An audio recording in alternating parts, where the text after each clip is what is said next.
bottle looks familiar, yet the scent hits faster than the wash can rinse it out. That is what pulls most people in. Tide has been in American homes for decades, sitting on shelves like an old friend, promising strength, color, and reliability. Comfort comes first. Doubt comes later.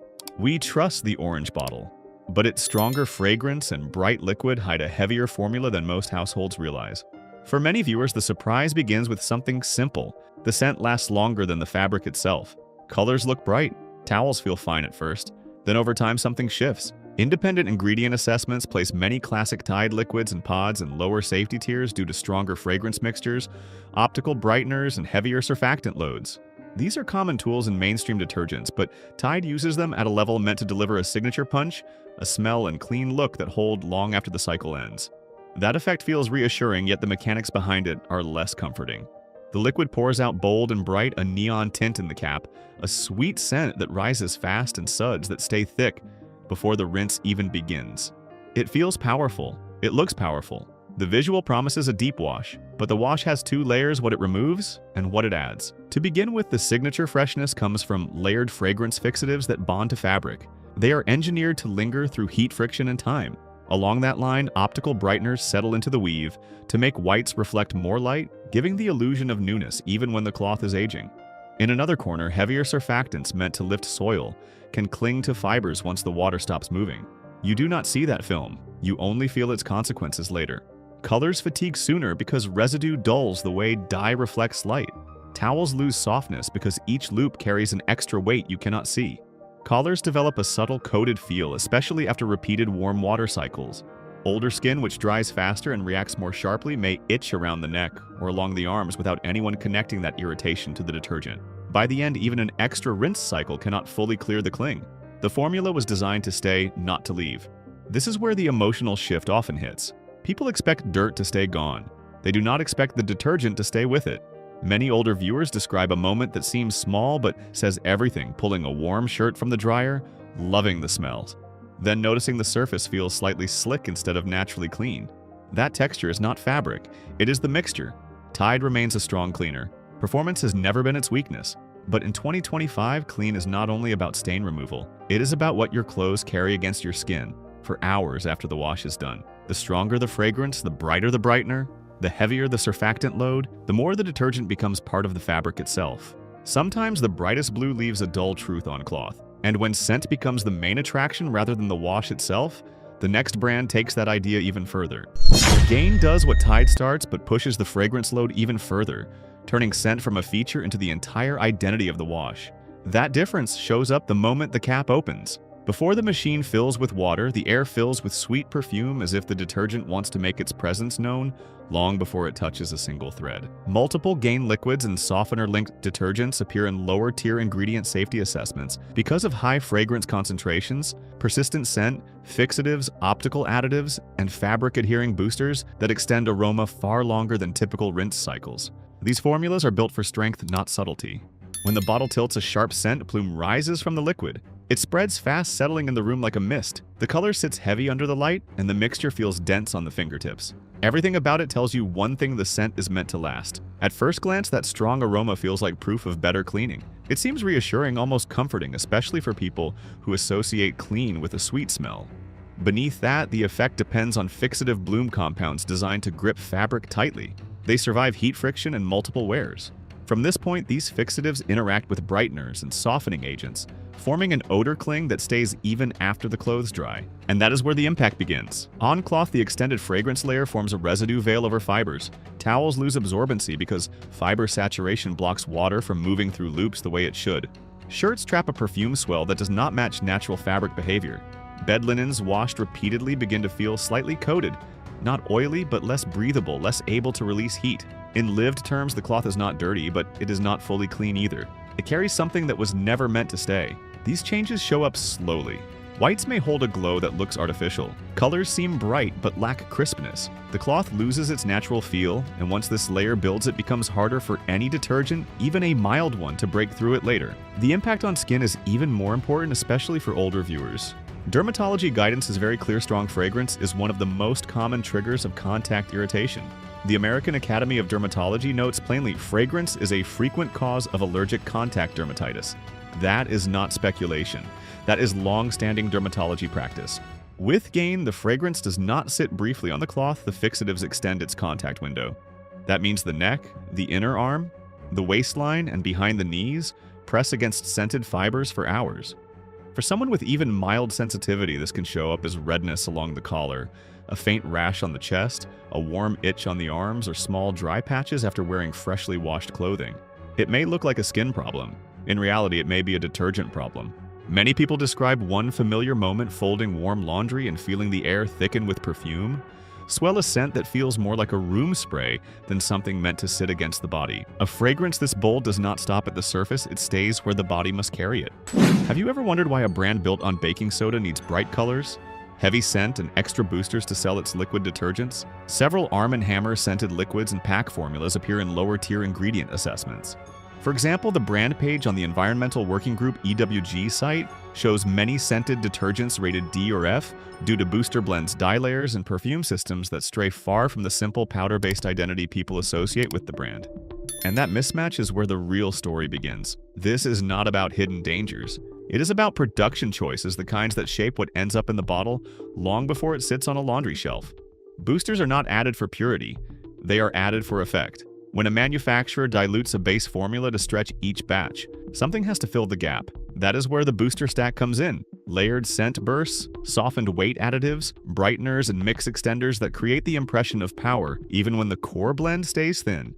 One short decision in the factory can support one long line of products in stores. The dyes build a color sheen that signals strength. The fragrance system creates a lift that mimics freshness. The load padding mix keeps production costs predictable, while the brand still claims strong cleaning. None of this is illegal and none of it is hidden. It is simply how mass-market detergents compete. They add what is cheap, they subtract what is quiet, they adjust what sells.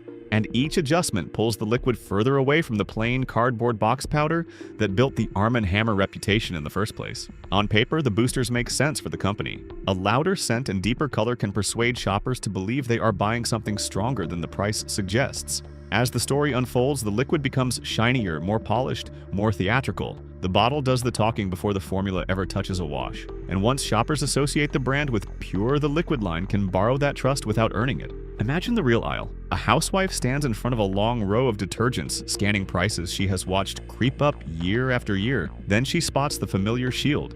She lifts the bottle. It feels solid. The yellow label catches the light. The graphics and baking soda clean message stir memories of the old powder she once used in a smaller home. The weight in her hand feels honest. The scent slipping from under the cap smells bold. She believes she is choosing the same simplicity she relied on decades ago. She carries it home with that expectation. Later, she discovers the truth: the liquid is not a natural successor to the plain powder at all.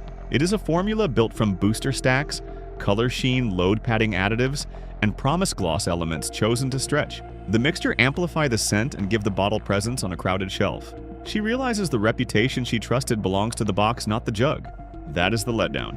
In the end, the bottle looks pure, but the choices behind it tell a very different story. It smells soft, the bottle looks harmless, but somehow the clothes never feel as fresh as the label promises. That line shows up again and again in buyer reviews, and it captures the exact contradiction at the center of all. Independent ingredient reviews place several all liquids, including certain free clear versions in mid to low tier categories, because the formulas rely on blended additives, filler washes, and surface level enhancers instead of true minimalism. The brand leans heavily on a gentle reputation, but that gentleness comes from image, not from what sits inside the bottle. All built its success on the idea of being kind to families, mild to fabrics, and suitable for sensitive homes. But over the years, as louder competitors fought for attention with bright color and heavy fragrance, all responded differently. Instead of making the formula pure, it made the branding softer. The bottle design, the pale tone, the free clear messaging, everything about it is crafted to give the impression that the product must be simple because it looks simple. And that is the real angle of this segment: why a brand would invest so much in gentleness on the outside while keeping the inside crowded with the same style of blended additives used by flashier competitors. To begin with, soft script labels and pale trust colors create a sense of safety before the buyer even reads the fine print. Families, especially those with kids or older adults, respond quickly to calm language and quiet design. A bottle that looks peaceful feels like a safer choice in a world full of aggressive scents and neon liquids. That visual softness lowers suspicion. As it becomes clearer, this approach allows all to cast a wide net. A brand that feels gentle can sell to sensitive households even if the formula has not been radically simplified. Free Clear, for instance, becomes a halo term. Customers assume it reflects the entire product line, not just a single variant. The surface promise becomes more powerful than the actual formula. From this angle, gentleness becomes a marketing currency. It costs far less to refine the label, the color, the tone of the language, and the design of the bottle than to reformulate from the ground up. By shaping expectation, all positions itself as the calmer alternative, not by removing complexity but by dressing it in softer words. Meanwhile, the results at home tell a different story. Clothes come out looking washed but not renewed. The shirts feel clean enough but lack that revitalized crispness a truly pure formula offers. Whites drift slightly muted, never quite brightening to their full potential. After several cycles, everything begins to carry the same soft, tired tone, as if the detergent is smoothing the fabric rather than freshening it. This is not catastrophic. It is simply underwhelming. And for viewers who rely on straightforward results, underwhelming becomes its own kind of frustration. So instead of a human-seen moment, here is real advice, plain and grounded. If you want genuine simplicity, do not judge by label tone or bottle color. Judge by what the product does after repeated washes. Look for detergents that do not need soft language to reassure you. A clean formula does not hide behind pale design or gentle typography. It shows up in fabric that feels refreshed, not dulled, in shirts that regain life, not lose it, in towels that open rather than collapse. A brand can speak softly for years, but the cloth eventually reveals how little that softness means. For years, Kirkland carried a warehouse trust image that felt almost unshakable. The brand stood for straight talk, big bottles, plain labeling, and performance you could measure without squinting at fine print. It was the detergent you bought when you wanted strength, without story value, without compromise. But that image lives in the past. Somewhere along the way, the detergent line shifted into something more complicated, a split-tone identity that no longer matches the blunt, confident character shoppers once knew. The bottles still look bold, still sit heavy in the cart, still promise ultra-cleaning, but the voice printed across the front has softened. The colors lean greener, the badges whisper eco-responsibility. The brand that once spoke in solid lines now speaks in two languages at the same time. And that shift did not happen by accident. Kirkland sits inside Costco's larger strategy reach as many households as possible with a single universal option. Bulk buyers want heavy-duty power, a detergent that can handle uniforms, gym wear towels, and weekly loads without blinking. Eco-lean customers, on the other hand, want something gentler, quieter, lighter, with a label that suggests responsibility and restraint. The challenge is that these two expectations do not naturally merge. One demands force, the other demands simplicity, so the detergent takes a middle path. The formula becomes dual lean. The label becomes split tone. The bottle tries to be strong and soft at once. And in chasing two identities, the product begins to lose the clarity of both. Only after that shift does the result show up in the numbers. Independent ingredient reviews place several Kirkland detergents, especially ultra-clean and environmentally responsible versions, in mid-tier categories because of blended surfactants and scent stabilizers that reflect this divided formula. Not poor, not pure, not strong, not minimal. Just somewhere in the middle, carrying the shadow of the brand it used to be. At first glance, the design promises the old warehouse power, the bold sizing, the practical shape, the heavy handle that gives a sense of honest weight. But as the truth settles, the bottle tells a softer story. A halo green tone around the label. Eco-echo icons shaped to reassure. Words that sound gentle rather than confident. The contrast is subtle, but it matters because it reveals how far the identity has drifted from the straightforward roots that once defined Kirkland. From the shift onward, the formula behaves like its label neither committed to force nor committed to purity. The wash is acceptable, clothes come out clean enough, but the experience never lands with the authority of a true heavy-duty detergent or the clarity of a genuine eco-blend. Fabrics feel fine but not renewed. Colors return stable but not refreshed. It is a middle path wash wrapped in a bottle that cannot decide what story it wants to tell. And in the long view, that is the reflection this segment leaves behind. Kirkland was once the detergent people trusted because it did not pretend to be anything more than what it was. No acting, no soft messaging, no dual promises. Just bulk strength in a simple bottle. But when a brand drifts away from the identity that made it reliable, the change shows up long before the wash cycle finishes in the way a product feels like it is reaching for two futures and belonging fully to neither. A detergent can drift from its roots, but the loss shows in every wash that feels neither bold nor truly clean. Purex has always carried a reputation as the smart budget choice, the detergent people pick when they want something simple, friendly, and affordable. But the moment you look past the comfort of the price tag, a question rises. If the price is reassuring, taisokam gyak sach lai twangtyo motnip. Independent assessments rank many Purex detergents in the lower safety and performance tiers because they rely on dilution-friendly blends, synthetic scent boosters, and low-cost surfactants designed to stretch production rather than deepen cleaning. The formula does what it can within a tight budget, but the tight budget shapes everything. This is where the real story begins because Purex does not hide behind complexity. It hides behind affordability. The lower price becomes a shield. It sets expectations so gently that buyers excuse results they would never accept from a premium brand. A light smell. That's fine, it was cheap. A shirt that looks cleaned but not revived. Also fine, it was cheap. Towels that flatten faster. Still fine because the price feels safe. To put it plainly, the formula is built for cost before performance. The thin base blend keeps production inexpensive, allowing the brand to hit price points few competitors can approach. As the layers show, pure cleaning strength becomes secondary. Scent boosters step in to create the feeling of freshness even when the deeper wash is shallow. A pleasant smell replaces true renewal. And from that point forward, the shallow clean cycle becomes normal. The bottle itself supports the illusion. It looks simple, trustworthy, friendly, usually in soft blues or light yellows. Nothing loud, nothing intense, nothing that claims more than it can prove. The design feels safe because it aligns with what shoppers expect from the price. It never promises excellence, it promises good enough. And in the world of household budgets, good enough can travel far. But the wash tells the quieter truth. Fabrics come out fine on the surface, visibly washed, lightly scented, yet rarely transformed. Stains fade but don't vanish. Colors look okay but not renewed. Towels clean but lose lift because the formula never pushes deep into the loops. Everything hovers in the space between cleaned and restored, as if the detergent stops just short of finishing the job. Over time, buyers grow used to it. Expectations settle at a lower level. The budget clean illusion becomes part of the routine. You pay less, so you accept less. And because the price feels so comforting, that acceptance becomes automatic. It is not disappointment, it is habit. In the final view, that is the reflection Purex leaves behind. The price is real. The friendliness is real. The intention to offer an accessible product is real. But the trade-offs are real too.